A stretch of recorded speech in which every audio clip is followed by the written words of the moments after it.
Hey everybody, welcome to another episode of Angling and Arrows. I'm really excited to share this video with you guys.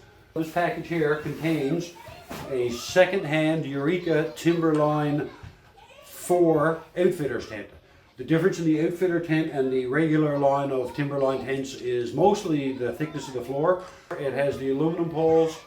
It's an older model, so it's got a couple of different brackets on top.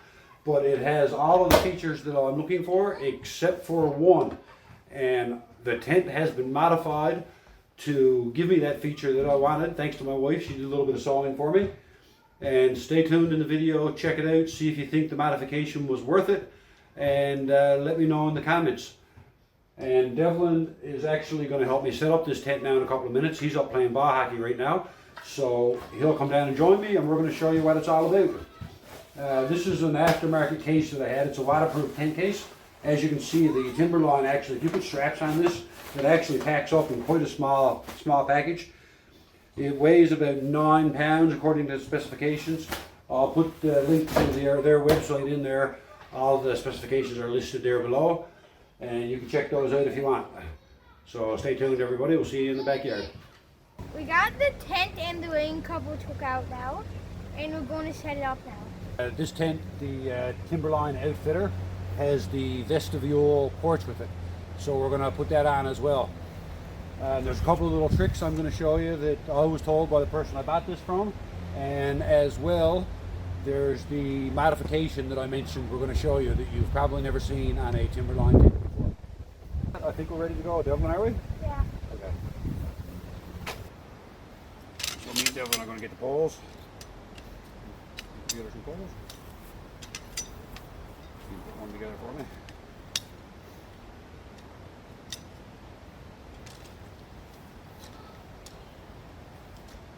Just go over and check the camera, see if you can see me now.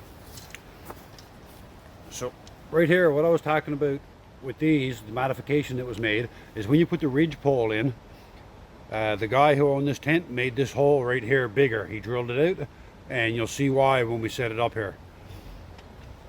These poles right here, they go into this as well. I marked these because if you put them on the tent and they're turned the wrong way, it won't go together properly. So I marked them. So all I did was this little line here will face the outside on the front. And the same thing on this one, I put a line on it and that'll face the outside on the back. Wait.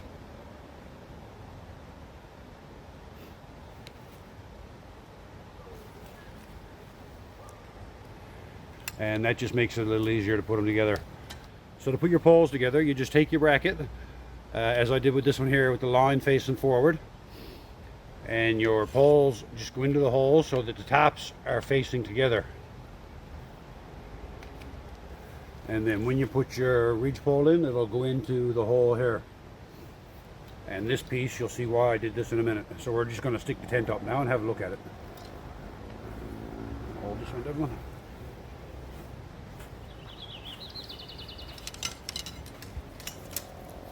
These poles actually go together super easy. The elastics are really good on them. The ridge pole is tapered on both ends and the legs are flat on the bottom. So you can hold the ridge pole.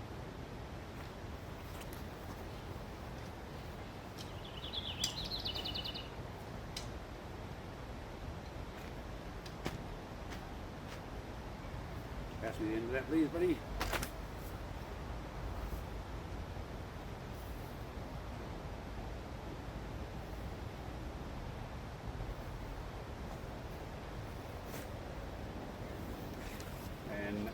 When you're putting up the poles, Eureka recommends that you break apart the ridge pole. It makes it a lot easier to line it up here, and then you can stick it together after to keep it in place. And that's it. Now we're just going to hang up the tent.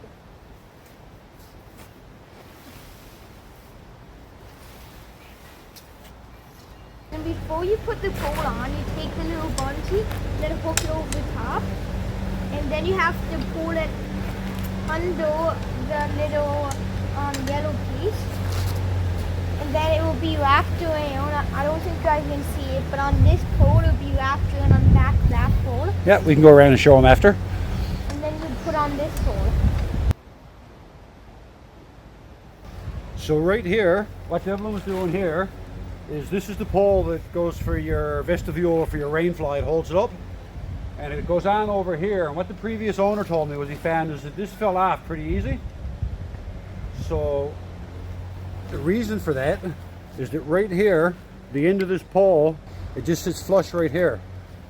So what the previous owner did is he made this hole a little bigger, so the outside edge of this shaft goes inside that plastic piece. It fits right inside, and then when you reassemble the tent, that locks this in tight and it won't come out. It's a super smart idea. I don't know if he had these just kicking around or if he ordered them specifically in case he screwed them up, but either way, this is an ingenious idea. And now Devlin's going to run around and put the corner flaps on, the corner hooks on.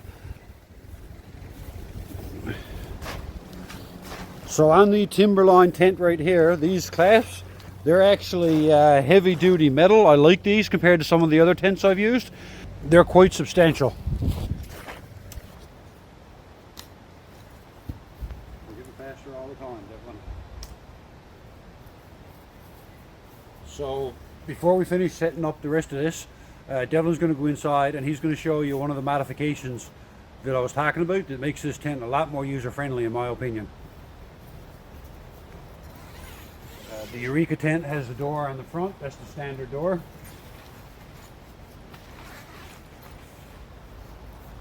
You go inside, zip up the platform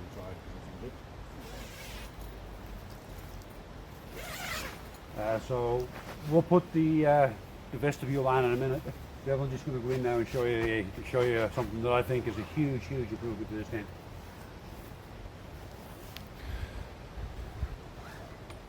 So this is a nice big opening. I'm going to walk around to the other side and show you what we've done over here. The Eureka tent has a vent on the back, but there is no door. So this is as much as you could open up on the factory tent. You can open it up and let the air blow through your tent. But what we've done, Devlin, is what? We installed zippers so we can undo the screens.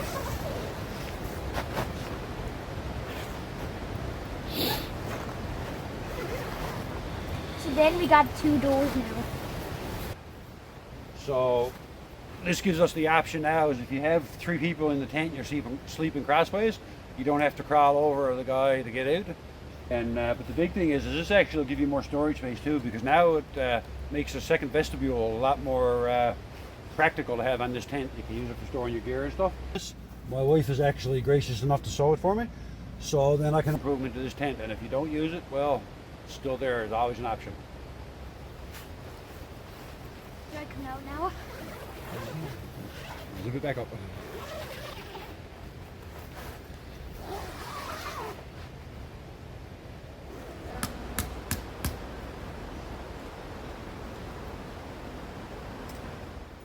So now we're going to put on the vestibule, because you have to put on that before you put on the rain cover.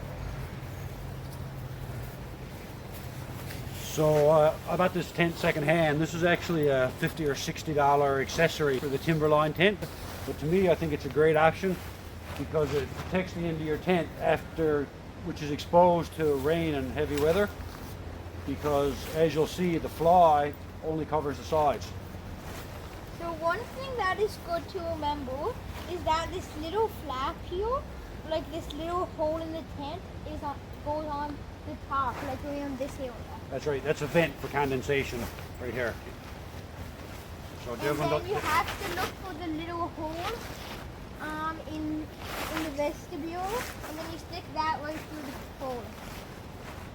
And this pole right here is tapered, and that's to stop the vestibule from sliding all the way on. Just hooks over the top of your tent, and your little metal hooks go onto your poles. And the bottom one, the clip was actually missing on this, so I put a clip onto this one. But on my side, it's like I don't know if you could see it, but it's like basically like S.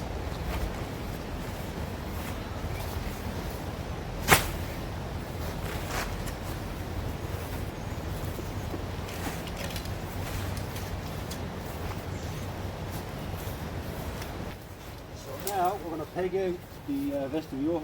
You? Yeah, so just make sure it's all tight. You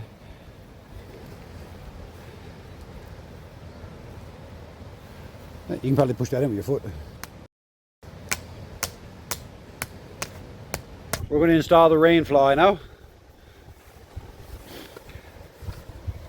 This is one of the things I like about the Timberline is it has a full fly. And I got the front here, so the other one's going to go around the back. And I know it's the front because it has the brand name Eureka Timberline. You go right around the back. Right?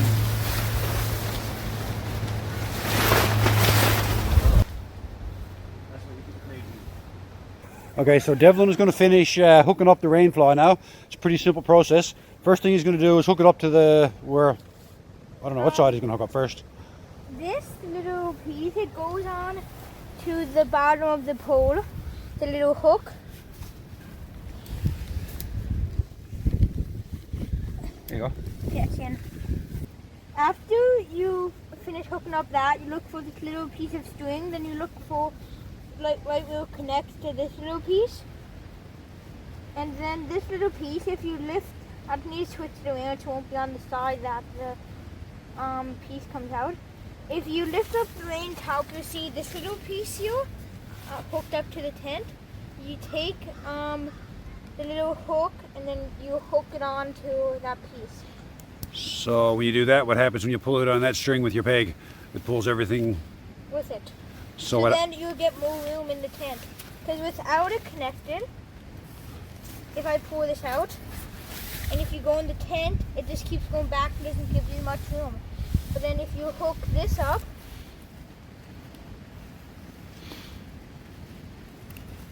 and then you pull back, it brings the tent back with you, so it would give you more room inside. Okay, so we peg that down, and then we'll do the other four. And then the other three, right? Then with on the little end, you take a peg and then you peg it into the ground.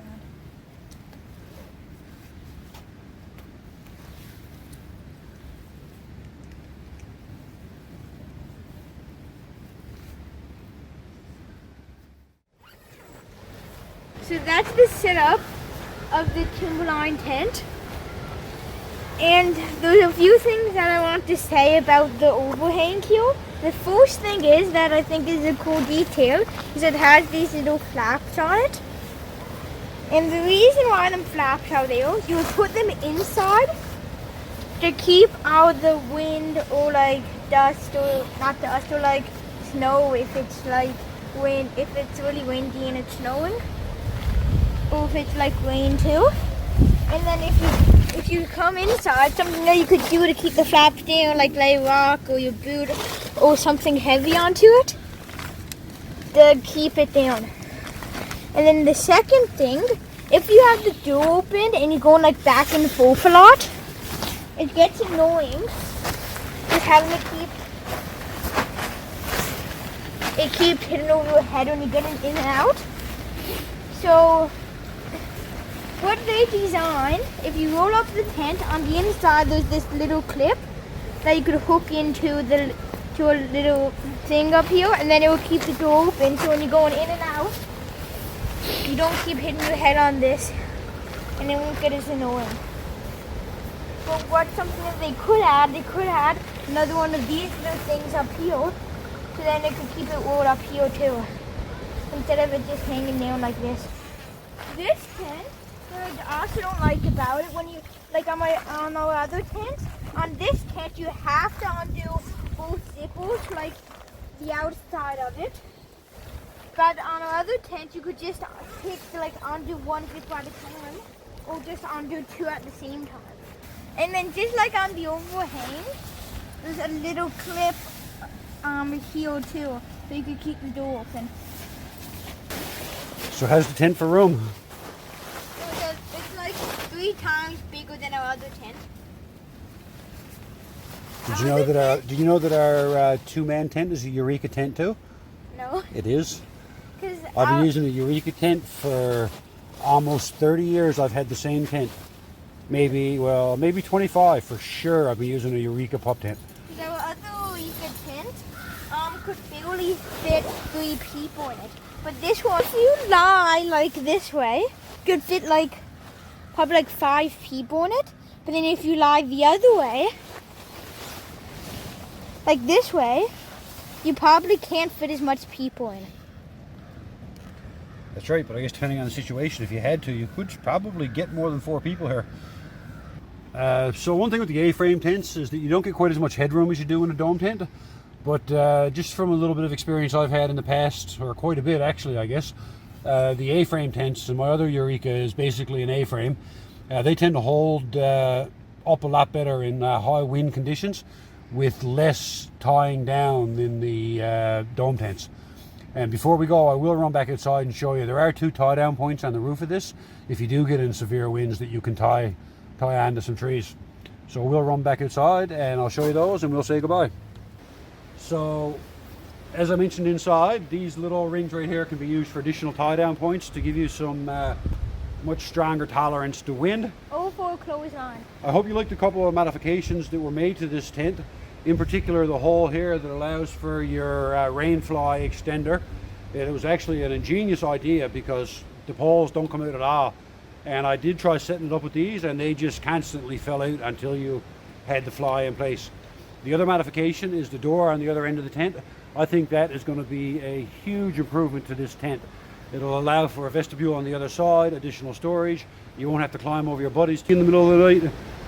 And other than that, stay tuned. We've got some camping and fishing coming up this summer where we're going to put this tent through some real world testing, and we'll let you know what we think of that as the summer progresses. The only other thing that I want to mention is the reason I actually set out looking for a tent is I wanted a 3-4 season tent, and I don't like the mesh walls in tents at all. I just found they don't hold in enough heat. One of the complaints I heard about this one online is that it gets really hot in the summer, but I think with both doors open and our climate here, I think it's going to be fine. There's going to be a lot of airflow, but we'll have to see how it goes. But I wanted a completely double solid wall tent, which this is with the rainfly and the inner material. So I'm looking forward to trying it out. And apparently at the end of the summer, as you heard earlier, Devlin is giving away a Eureka Vestibule for the Timberline 4-man tent, and I guess he's going to have to do some chores to get that because I knew nothing about that giveaway. So stay tuned, and please let me know in the comments if you like our review of this tent and you'd like to see some more in the future, and make sure you give the video the thumbs up. It really helps us out. And be sure to like and subscribe and check us out on Instagram too. Awesome. Have a safe summer, everybody.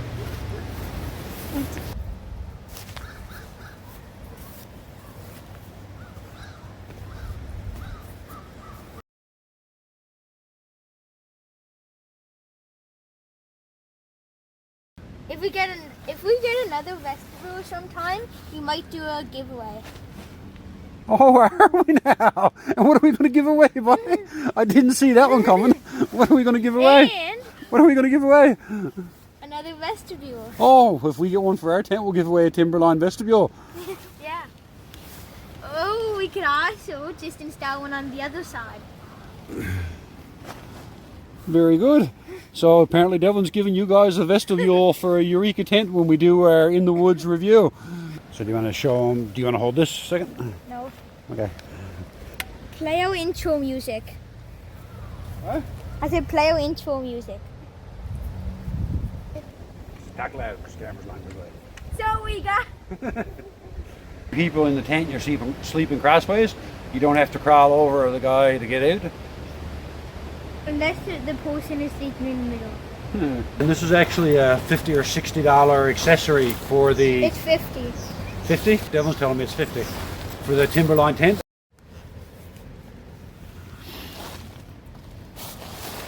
Shoes.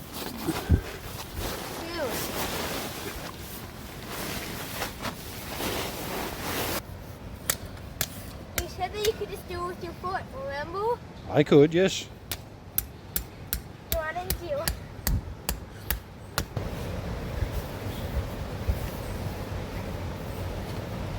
Do the other one. Money. Do the other one. Feel money. And feel money now.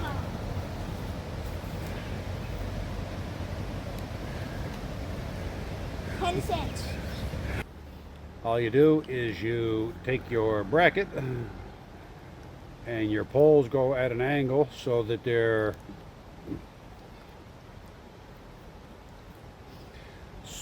so all you do to put your poles in is you take your bracket. This one here is the one with the line on it, and your poles just go in so that they angle towards the center. And I got the poles upside down.